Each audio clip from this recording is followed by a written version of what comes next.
something you should know about this painting, Protector, and it wasn't just painted with brushes and my hands. It was actually also painted with all of the emotions inside of me that I didn't know how to voice out loud. So it was actually inspired by this piece, and it was also inspired by a very emotional interaction I had with my once aggressive stallion. So let me explain, not the surface level of what you see in this painting, but let me take you a little deeper. The massive arc in this horse's neck doesn't just symbolize strength, it symbolizes armor. Yeah, protection, but not from dominance. It's out of presence, out of being able to choose to be there. Notice how the writer is very humbled. She is in a very much of this surrender position, this kind of feminine yet almost fetal position on horseback, holding onto the horse's mane as she is carried through this cyclical storm. Yet there's this kind of abstract, silent confidence where, like, she has walked through the fire and come out with a new perspective, but still is just in silence and being with herself and being in it and processing it. Just to take a closer look, this rider doesn't need a saddle, doesn't need a bridle. This rider is leading with the heart, not with the reins. She is connected emotionally and spiritually with her horse, and it shows. The rough, layered texture throughout this piece is a symbol of all of the emotional buildup that we can feel. Like, you know, the parts of ourselves that we try to like hide and smooth over, but you can still kind of see them in certain light because they're still there. There are like splatters and blobs all over. Like here, you can see one right there. And the ridges are really symbolic of like the resistance in me when feeling that whole emotion.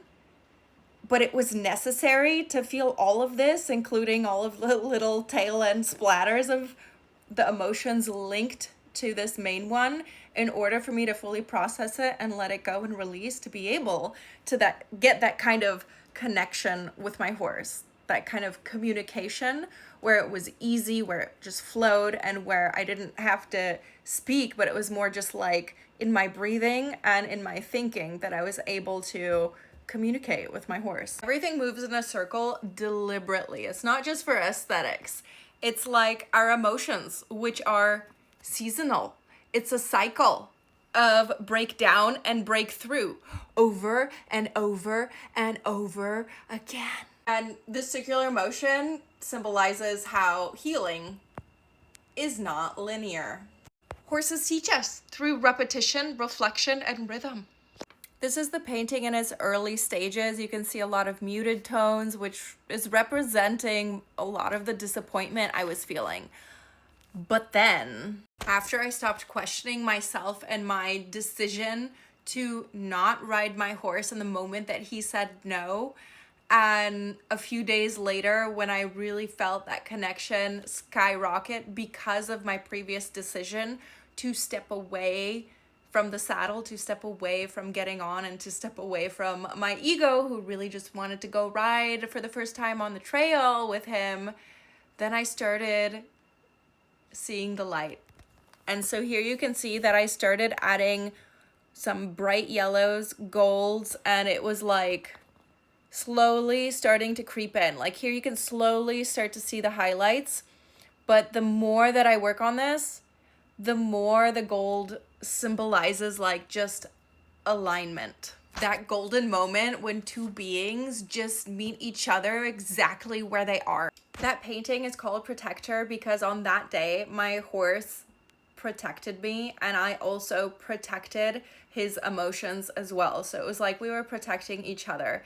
So in a nutshell, the story goes, I was really excited to finally ride my once aggressive stallion on the trail for the first time ever, and he wasn't lining up to the mounting block, and it was really, really odd. And so I decided to just walk him across the street onto the trail where we would go. I walked him back and forth, feeling like a huge failure and disappointment that I wasn't able to get on him and just take a walk on the trail because it seems so simple and easy, and he was not having it. So I trusted him. I decided, yeah, he's right. We're both not ready for the situation. I got back, I took off the bridle, and I was sad. I was sad. I felt like an awful trainer. Like everyone was right, that I should be using more pressure, that I should get him to do it, that I don't understand horses, and I should just sell all of my horses because I couldn't get him to go walk on a trail that one exact day. But the way he looked at me after I took the bridle off, I just felt like he said thank you.